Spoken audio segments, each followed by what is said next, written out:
আমার কাছে যদি জিজ্ঞেস করা হয় পৃথিবীর সর্বশ্রেষ্ঠ খাবার কি, তাহলে চোখ বন্ধ করে একটাই কথা মাথায় আসবে, যার আর কোনো তুলনা নেই।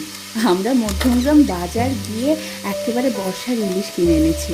একটু নুন আর হলুদ মাখিয়ে সর্ষের তেলে ভেজে নিয়ে সাথে গরম ভাত, কাঁচা লঙ্কা আর ইলিশ মাছ ভাজার তেল। সত্যি কথা বলো, বাঙালির কি আর কিছু লাগে? এই দিয়ে তো পুরো প্লেট খালি। আমার মা যেহেতু স্কুল শিক্ষিকা, তাই অনেক সময় এমন হয়েছে ঘটা করে রান্না করার সময়ই পাইনি। আর সে সময় যদি বাড়িতে ইলিশ মাছ থাকতো, তাহলে এই ইলিশ মাছ ভাজা দিয়ে কত তৃপ্তি করে খেয়ে উঠেছি সবাই। আমার এই বাড়িতে বাবা মা এসেছে, আর সেই তৃপ্তি করে খাওয়ানোর সুযোগটা এবার আমি পেয়েছি। আমার খাদ্য রসিক বাবা গরম গরম ভাত আর ইলিশ মাছ ভাজা নিয়ে বসে পড়েছে। দেখো কত মজা করে খাচ্ছে, দেখেও যেন তৃপ্তি আসছে আমার।